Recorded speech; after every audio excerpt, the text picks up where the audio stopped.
Good morning mga katribu and welcome to another edition of Business Sense. I am Komfie Manalo. The world celebrated Sustainability Day on October 26. The occasion provides us with the opportunity to deepen our understanding of this critical topic and unite in discovering ways to champion sustainability. During Sustainability Day, we foster awareness about the significance of sustainability and actively exchange insights, working collectively toward creating a knowledgeable and responsible community. In the Philippines, the collaborative endeavors of our government, coupled with the active involvement of the private sectors, have played a crucial role in advancing sustainability as a fundamental way of life. Meralco is among the companies in the country that champion sustainability and take tangible steps to match their words with concrete actions. Today's discussion will focus on the strategy and plans of the Philippines' biggest electricity distribution utility and shed light on the steps they have taken to make sustainability a concrete action. With us today is Meralco's Chief Sustainability Officer, Mr. Raymond Ravelo. Welcome to Business Sense, Sir Raymond. Good morning. Good morning, Komfie. And good morning po sa lahat ng mga nanonood sa atin on YouTube and on Facebook. And happy Barangay Elections Day. Happy election day, sir. Nakaboto na po ba kayo, sir? Hindi pa po, but immediately after this interview and talakayan natin, I will head to the poll precincts po. Yeah, same plan tayo, sir. Ako rin after nitong Oo. diyan ako boboto. Anyway, sir, so tayo, let's start our interview. So first question. Meralco's commitment to sustainability is crucial, especially given climate change threats. Can you tell us how Meralco's initiatives are not only good for the environment but also for everyday people in the Philippines? Yeah, so that's a good question to start, Comfy, because that kind of sets the stage for yung discussion natin on sustainability. No? So, siguro magbigay lang ako ng konting konteksto. What happened a few years ago, maybe about 4 or 5 years ago, is we said, look, the world is, ang sinasabi nga natin, unwell. Dumadami yung mga kalamidad, dumadami yung mga naapektuhan dahil sa mga malalakas na bagyo. Dati sa Meralco, ang bagyuhan nangyayari during the rainy season lang. Ngayon, all throughout. So I think more and more we see that climate change is real, not only to our personal lives, but also to the life of a company like Meralco. And then we've also seen, I think there was a stat that came out last year, that the Philippines, ito siguro ma-share ko lang, the Philippines is the country most at risk from climate change, despite the fact that ang contribution natin to global emissions is less than 1% lang. So, against that backdrop, sabi namin sa Meralco about 4 or 5 years ago, we said we cannot continue doing business as usual and ignoring this reality. So we said we have to come up with a sustainability agenda that puts sustainability at the core of our strategy and operations as a company. Hindi lang ito sideline, hindi lang ito by the way. So at that point, we came up with a sustainability agenda called Powering the Good Life. Yun na yung naging tagline namin. And you've probably heard about this, you've probably seen this in the press. And when we say powering the good life, ano ba ibig sabihin ng powering the good life in terms of sustainability sa Meralco? It's really broken down into 4 pillars or 4 P's. So the first is power, the second is planet, the third is people, and the fourth is prosperity. So power, planet, people, and prosperity. Hindi ko muna tatalakayin yung planet kasi nga, as you said, alam na natin yun. A big part of our sustainability agenda is protecting and preserving this one and only home of ours, or planet Earth. So ang tanong mo is, how is it valuable to us beyond just planet initiatives? Sabi ko nga, the first one is power. We are a power company, and our thrust for sustainability is to provide energy for all, always. So dito nakapaloob lahat ng mga ginagawa namin para ma-ensure na meron tayong, at least sa franchise area natin, sa mga pinagsiservisyo natin, meron tayong kuryente 24/7 by 365. Right? This also includes our outreach to far-flung communities to energize them. So far, we have also energized communities in Isla Verde and Cagbalete Island. So Isla Verde, Batangas, and Cagbalete Island in Quezon. So yun po yung sinatawag nating power initiative. No? The next is people. Dito naman namin ginagawa lahat ng mga initiatives namin in order to create a sustainability mindset in our people. At the same time, creating an inclusive workplace for all our employees. Mhm. And then lastly, prosperity. No, prosperity for me, this is the most important P. This is about creating better lives for all. Ika nga, no? So this is where we are able to reach out not only to our employees but also to our customers, to our communities, and ultimately the country. No, to inspire as many people to become sustainable and to inspire as many people to really adopt a sustainable mindset. So I think this sets the stage for our discussion today. You know, karaniwan kasi kapag pinag-uusapan ng sustainability, ang napag-iisipan yung planet, ano? Mhm. But if you look kasi at yung tinatawag nating United Nations Sustainable Development Goals, dito nag-uugat lahat ng ginagawa ng mundo on sustainability. At least that's the framework that we use, no? Pag tinignan natin yun, it's a collection of 17 goals, no? And iilan lang doon ang may patungkol sa planet, right? If you look at the other goals, there are goals on women empowerment or gender equality. There are goals on social justice. No? So if you look at the tie that binds all of these goals, all of the goals that mean sustainability, it's not really just about the planet.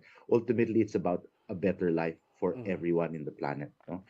And the planet, taking care of the planet, is only a means to an end, right? It's Mhm. not just taking care of the planet per se. No, it's really to create a better life for all, a better future for all. Yeah, magandang ano yun, magandang agenda which is to, ano, to better the lives of all. Nabanggit nyo kayo na sir na ang Pilipinas is one of the most vulnerable countries pagdating sa climate change Yes. despite the fact na Yeah. 1% lang ating ano global Less contribution than to this. 1% impact, Komfie. Mhm. And in the latest rankings, number 1 tayo. Yun ang nakakabahala. No? Dati, Mhm. mga number 4, number 5 lang tayo sa mundo. As of 2022, tayo ang nandun sa Mhm. pinakataas ng, maybe what we call a not so good list, di ba? Mhm. So yun, no? So that puts into context a little bit of why the sustainability agenda is very important for us in Meralco. Yeah, yun nga na despite na 1% lang ano yung ating ano and ang ating contribution sa sa emission, direct emission, and Meralco is doing its part no to ano to further reduce that global emission, and Meralco is also supporting the national goal to reduce direct emission Yes. by 20% by 2030 and maging coal-free ang Pilipinas by 2050. So ano yung mga, how can you say na yung mga initiatives ng Meralco on sustainability will be a game changer and will be good for the country?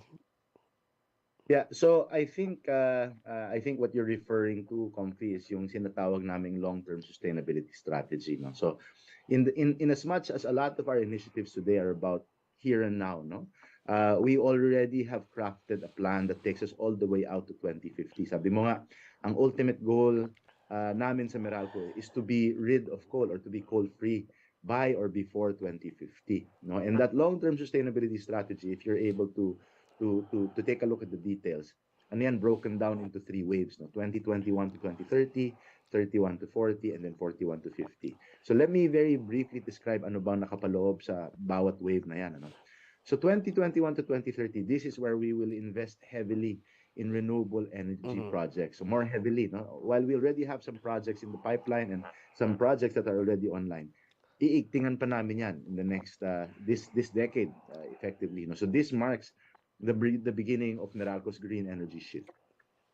As we move to 2031 to 2040, we will heighten that shift. What we will do is we will take a look at more clean energy technologies beyond the traditional renewable energy technologies such as solar, wind, hydro. So we will try to look at what other things we can deploy. Maybe to give some examples, hydrogen is one. Another is yung tinatawag nating offshore wind, Mhm. right? And then a third one, which we are as early as now already taking a look at, but the deployment will maybe be in the 2030s, is nuclear. Particularly what we call yung pinakabagong technology ng nuclear, yung small modular reactors. And then obviously at the end of it all, no, 2041 to 2050, ito na. This is where we will really achieve our goals for what we call deep decarbonization. And we will explore a number of initiatives such as carbon capture and really expanding yung mga things like reforestation na ginagawa namin ngayon, such as the 1-4 trees, no? I think pag-uusapan din natin yan maya-maya. But, again, the question is, ano bang ibig sabihin nito, no? Obviously, there's this big and hairy goal to be coal-free by 2050. Ultimately, it means not only cleaner energy, but, having a greater supply of energy, right? Itong ginagawa namin, at least, for instance, in these decades, we have committed to build 1,500 megawatts of renewable energy capacity in the next 5 to 7 years. No? So it's really about putting more capacity into the system to ensure that we have energy security. So I think that is the most important aspect that is valuable to all of us as consumers of electricity. At the same time, right, we want to make that electricity more and more clean, di ba? Obviously this world, as I said earlier, is unwell. Wala siya sa mabuting kalagayan, no? So the quicker we are able to reduce our emissions, the quicker we are able to reduce our waste, the better, not only for us, but also for our future, for our children, and for our children's children. Nabanggit niyo sir, no, na ang Meralco is shifting towards cleaner energy by using renewable sources tulad ng wind power, hydrogen, and modular nuclear reactors. Now you can deploy anywhere, no, kahit sa mga, particularly sa mga remote areas. And it's impressive to note that Meralco has exceeded its renewable energy sources target. And sa ano naman po, sa perspective naman ng consumers, how will this impact yung mga consumers na yung ginagamit nila is hindi lang cleaner energy but more sustainable? Yeah, so again, at the end of the day, it's all about having more supply in the system, as I mentioned earlier, Komfie, no? So the more supply, the less brownouts, right? So I think that would be the first, like I said, impact to consumers. And yun nga, yung cleaner energy, more and more, obviously hindi natin mararamdaman yan sa simula, no? But as we grow this portfolio of sustainable energy. Ay, Komfie, naputol ata yung live stream, tama ba?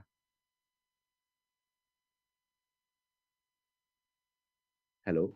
Tuloy-tuloy naman po tayo sir sa YouTube po. Tuloy-tuloy lang. Okay. So ayun, but like I said, no. So I think the more we have the sustainable energy, we will be able to now power our hospitals, our industries, our businesses with cleaner energy. Another siguro may kwento ko lang, no. There are what we call itong mga hyperscalers, no. I don't know if this is something that has been discussed on the business sense, but this is a very important industry. The hyperscalers are the Apples, the Googles, the Amazons of the world. And what they're doing is they're setting up what we call, data centers across the world.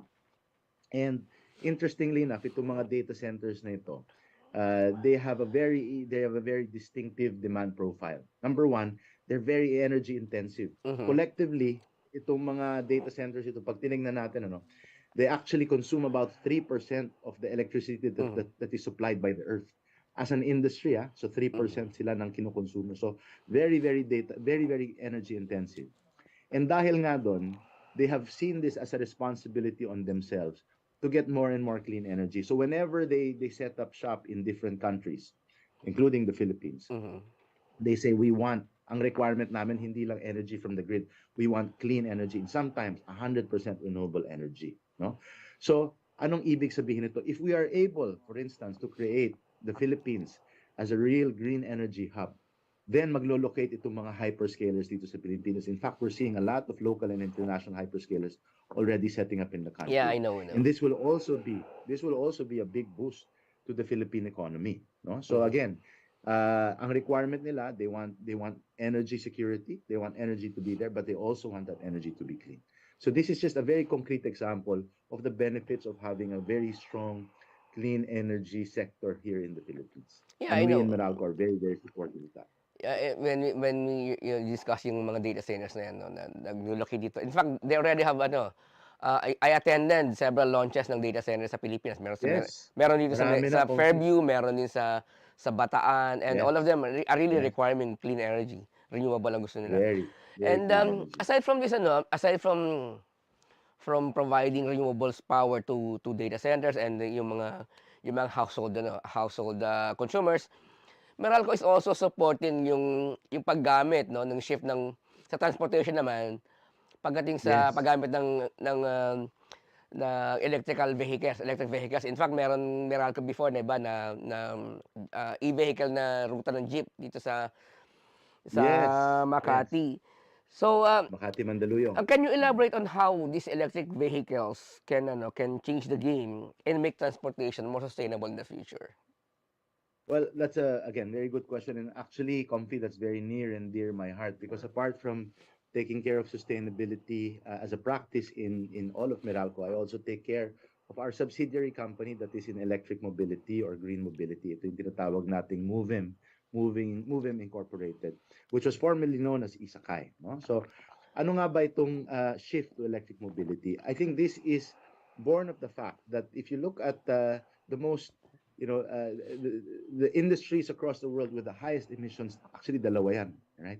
There's the energy sector and the transport sector. And we see that in the Philippines, di ba? I mean, we see, we literally breathe it almost on a daily basis, itong pollution natin. And this comes from tailpipe emissions of all the vehicles out there. So what we'd like to do, in collaboration with government is really accelerate that shift to electric mobility, right?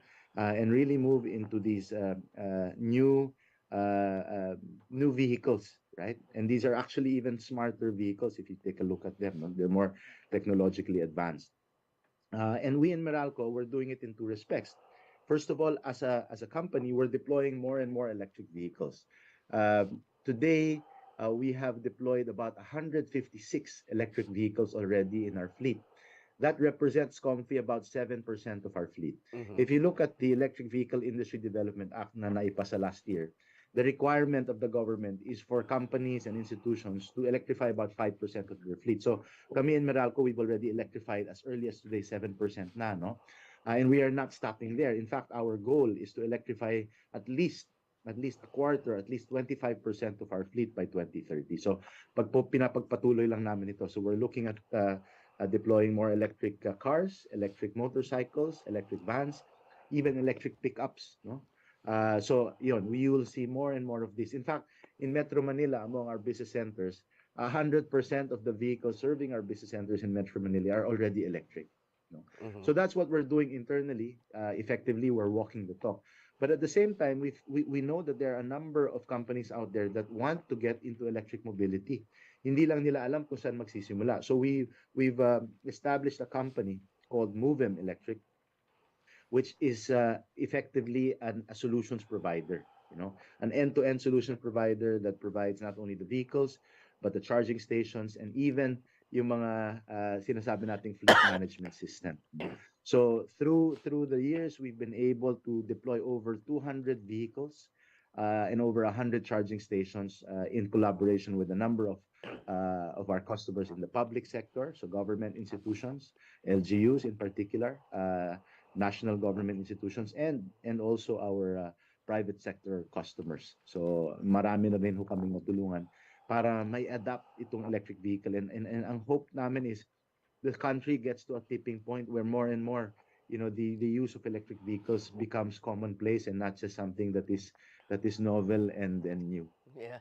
Nabanggit niyo kayo na sir, no, na yung sustainability initiative ng Meralco is multi-pronged. Aside from shifting to cleaner energy or renewable energy sources, you're also into reforestation through the Yes. um, one one for trees program ng Meralco. So, Yes. itong initiative na to, sir, how does the reforestation can not only help the environment but also provide opportunities for the community? How how Yeah. how will the Meralco's reforestation program will provide economic opportunities sa mga community kung saan kayo nagre-reforest? Yeah, so effectively, I think nakausap mo yung colleague ko, no, si Jeffrey Tarayaw, Yeah, madalas ko nakakausap kamakailan si lang, Sir no, Jeffrey. Kompi, no. Mm. So si Jeff ang actually ang punong abala, no, siya ang pinaka lead namin in terms of the One for Trees program because this is really part of the One Meralco Foundation's core initiatives, no. And the goal is to plant as many as 5 million trees through 2025. I think we've already achieved more than 2 million at this point. Mhm. Now, sabi mo nga, this is not just about reforestation, which is good for the planet. Sabi ko nga kanina, meron tayong power, may planet, may people, and meron din naman tayong prosperity. This is where we try to create livelihood opportunities for our communities. So, for instance, where these trees are planted, obviously hindi naman namin pwedeng i-plant yon and then iwan, no? Mamamatay yon kapag hindi inalagaan. So, what we do is for those host communities, we give them a source of livelihood by being able to tend to those trees and making sure that those trees grow and prosper and flourish. So iyan ang ginagawa namin para in a way you're hitting two birds with one stone, Komfie, di ba? Parang you're able to help the planet, pero yung komunidad, umiigting din ang kabuhayan nila dahil sa pagbibigay ng trabaho, pagbibigay ng kabuhayan and livelihood na tinatawag natin. Yeah, ang ganda-ganda ng discussion natin sana about sustainability and yung mga initiatives ng Meralco to achieve not just not just to transition from traditional sources of energy to cleaner and more sustainable energy, and of course yung initiative pa ng Meralco to reforest and at the same time provide economic opportunities sa mga communities. Kaya lang we have to pause for a short break to give time to our sponsors. This break is brought to you by Angkas, Beat the Traffic, Bayad Center, hashtag Bigger Better Younger Bayad, and you can buy it all. Conti's Bake Shop and Restaurant, delightfully yours. Globe, atin ang mundo. Meralco, ang liwanag ng bukas. SM, we've got it all for you. Smart, live more today. Union Bank, it starts with you. And Tata Consultancy Services. A wellness show dedicated to empowering viewers with the knowledge and inspiration needed to lead a healthy lifestyle. Be Well Now, hosted by Miss Cory Crino, every Wednesday at 2 p.m. only here at Daily Tribune's Facebook page and Tribune Now in YouTube. Parayan at talakayang showbiz, times 2, doble-doble! Kasama ang dalawa sa walang kupas na talakayan ng showbiz, Alwin Ignacio at Alex Brosas. DTT Show, tuwing Sabado at Linggo, alas 4 ng hapon, dito lang sa Diaryo Tirada ng Daily Tribune. Conversations that are masterclasses from the top honchos of various industries. Learn from their strategies and insights so you yourself can unlock your full potential. Perfect every Friday at 2 p.m. only here on Daily Tribune's Facebook page and Tribune Now in YouTube. Creative minds, entertainment icons, style influencers. We shine the spotlight on remarkable individuals who shape our cultural landscape. Every Tuesday at 2 p.m. only here in Daily Tribune's Facebook page and Tribune Now in YouTube. Straight Talk dives deep into present issues of leadership, politics, business, and more. Engage in insightful conversations with industry shakers, government leaders, and trailblazers every Wednesday at 10 a.m. only here on Daily Tribune's Facebook page and Tribune Now in YouTube.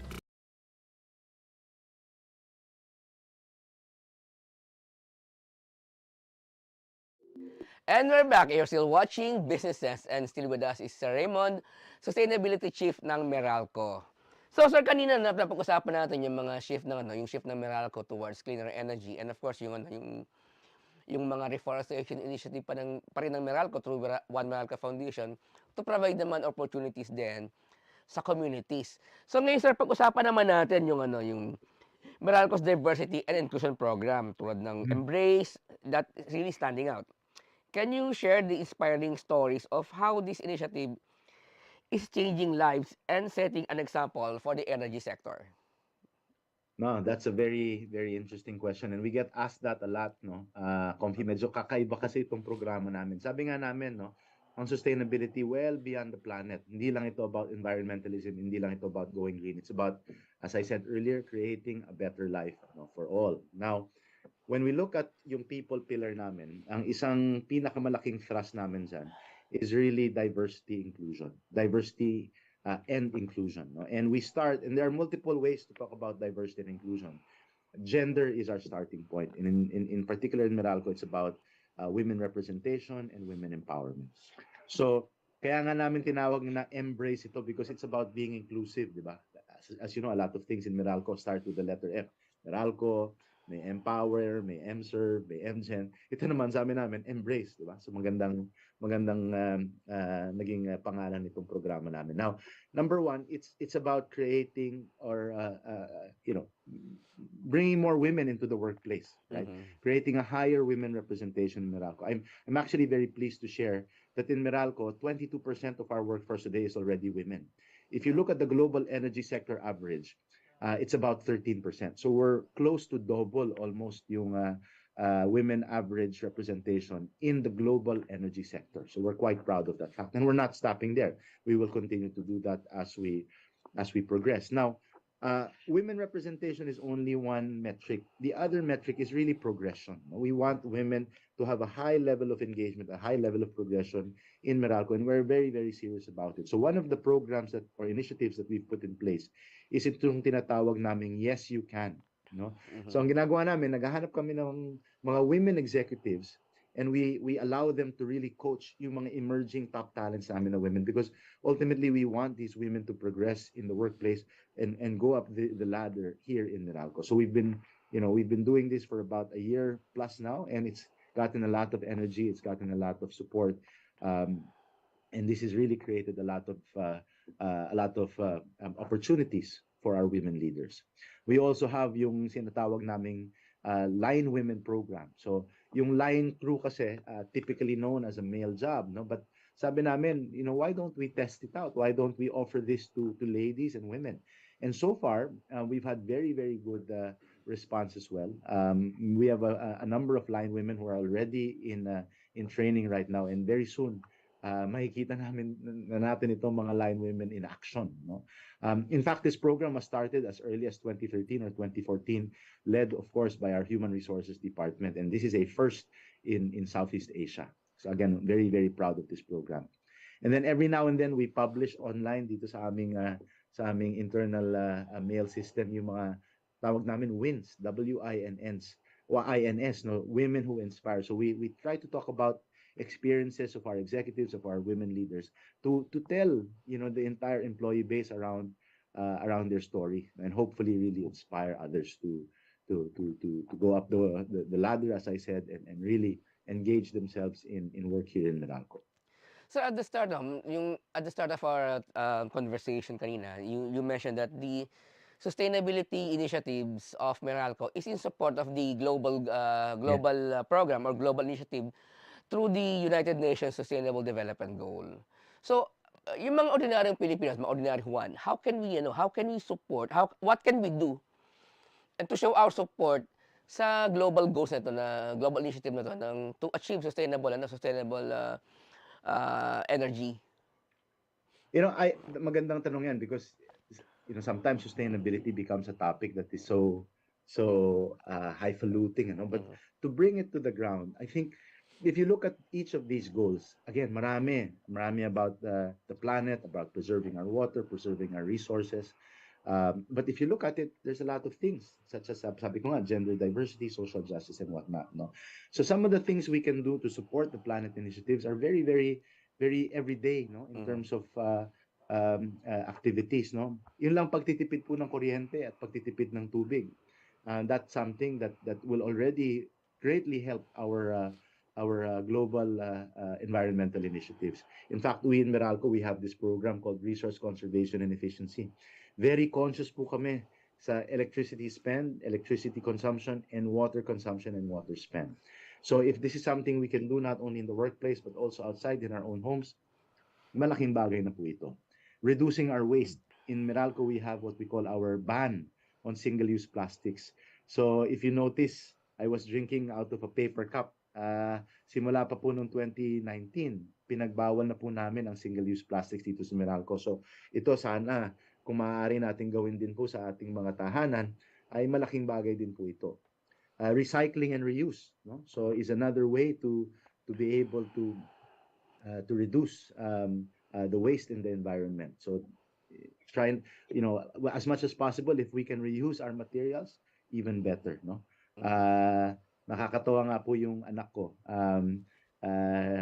Lately, hindi ko na ho binibilan ng mga laruan. No? Yung mga lumang karton na lang po ng mga laruan niya, ang ginagawa niya kung ano-anong mga project. And it makes me very proud, because medyo na-inculcate na sa mind niya na wag natin sayangin itong mga bagay-bagay na ito. Let's try to make use of them even beyond their, so-called useful life. No? Isa pa, I think, sometimes we tend to overuse transportation. I think to the extent that we can, take bicycles or walk, and, if not transition to electric vehicles, meron na rin po tayong mga electric scooters. I think malaking bagay na rin po yan para sa ating environment. So these are some of the small things that you can do on a daily basis that will really contribute to the global goals. And, ang kagandahan nito, we're all on the same side. Hindi po tayo magkatunggali. Anything that we do, if we are able to do it collectively, will always support itong sustainability agenda ng bansa, ng mundo, right? And every little bit counts. So I think wag natin sabihin, ay, maliit na bagay ito, wag na natin gawin. I think to the extent that we can broaden our mindset and say every little bit counts, and every little bit counts not only for ourselves today but for our children's future, I think it will change our way of life. Ako naman sa to do may small contribution. Kapag ka meron akong kinainang restaurant or fast food na gumagamit ng single-use plastic or plastic straw, hindi na ako babalik dyan. Hindi na ako kakain dyan. Kasi I'd rather na yung straw nila or paper straw or meron iba yung parang parang pasta yata yung pagkakagawa yung material nun para Yes. pwede rin siyang edible, and then pag yung plastic cups, hindi na ako babalik dyan. Hindi ko siya isusupport. Anyways, so do you have any other practical tips sa mga kapwa natin mga Pilipino to for them to support yung ating goal towards greener energy and a sustainable future? I think nabanggit ko na rin, Komfie. I think small things, right? Bawas kuryente, bawas tubig as much as possible, reuse, right? Halimbawa yung dito, sometimes yung ginagamit natin tubig, pwede naman nating ipandilig, di ba? Yung mga, just to continually use our resources and not have to use new ones, di ba?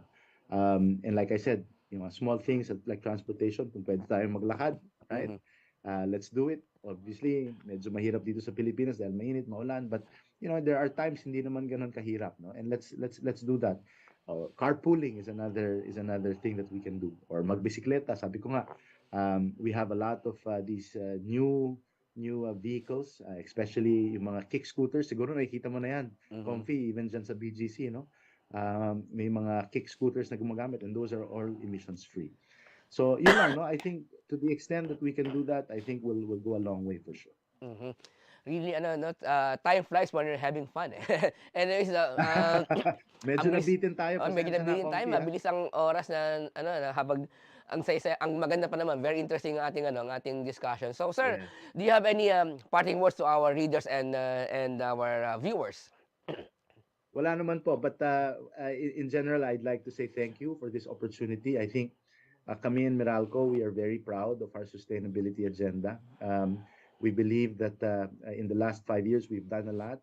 But, again, if you look at the list of things we're going to do on sustainability, napakahaba po niyan, and it cuts across all aspects of our business. And, we just like to not only do it for ourselves, we want to do it for our customers, our communities, and ultimately the country.